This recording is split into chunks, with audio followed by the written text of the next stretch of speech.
Qui vote contre? Il est rejeté. Amendement 344, Madame Autain. Oui, Monsieur le Président, mes chers collègues, vous le savez, le financement de l'entretien et de la construction de logements sociaux est aujourd'hui mis en péril par la ponction colossale que représente la baisse des APL pour les HLM.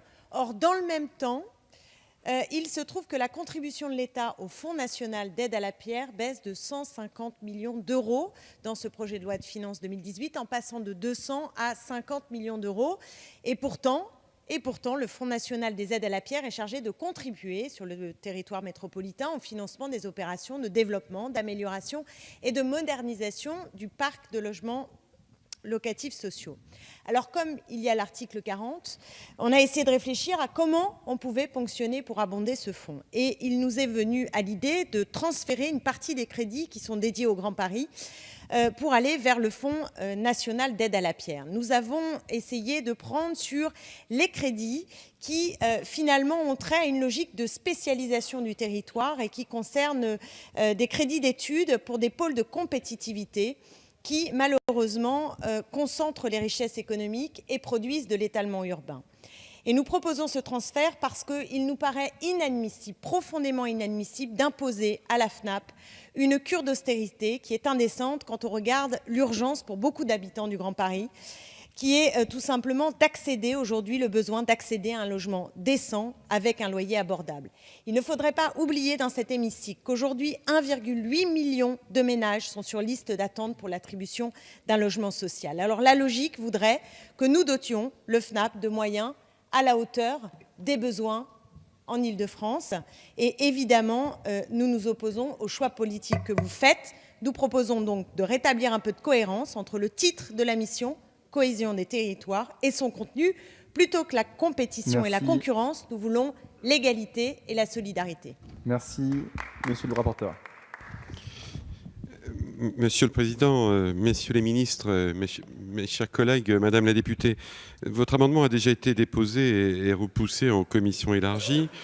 J'observe au passage que vous invoquez la LOLF dans votre amendement, mais que la LOLF exige par nature que les montants en dépenses soient rassemblés. Donc là, vous proposez la création d'un deuxième fonds. Et puis par ailleurs, je note au passage également que, d'après nos calculs, il semblerait que vous ayez pris également les 45,9 millions d'euros qui étaient prévus pour la mise en œuvre du contrat de plan. Je suis pour ces raisons-là défavorable. Monsieur le ministre. Oui, Monsieur le Président, Madame la députée, avis défavorable, parce qu'effectivement, d'abord, vous prenez plus de 100 millions alors qu'ils n'y sont pas. Et en second lieu, ce n'est pas en enlevant des crédits du Grand Paris que l'on peut solutionner le problème. Donc, avis défavorable. Bien, Madame Autain.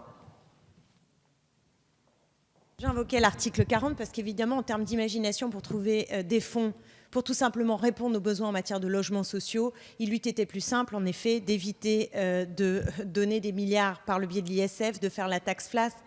J'en passe et des pires. Donc, vous assumez vos choix, mais entendez bien que de notre côté, non seulement nous contestons fermement, et je le dis dans cet hémicycle, parce que depuis tout à l'heure, on parle de cohésion sociale et je trouve qu'il y a une certaine approche technocratique devant des réalités qui sont des réalités pour certains territoires absolument inhumaines et pour lesquelles il est insupportable de voir un gouvernement qui fait des choix qui sont des choix d'urgence quand il s'agit de donner davantage d'argent pour les plus riches et qui fait des choix contraints nous expliquant des histoires budgétaires, etc., quand il s'agit de donner à ceux qui en ont le plus besoin. Vous ne l'entendez peut-être pas, mais moi je vous parle d'un point de vue qui est celui de la Seine-Saint-Denis et je peux vous dire une chose, c'est que dans des villes, bien sûr, ce n'est pas le monopole, il se trouve qu'on est 7 députés de notre famille politique large sur 2 groupes en Seine-Saint-Denis, qui est le département le plus pauvre, Madame de France, qui a d'autres richesses, mais dit le plus pauvre.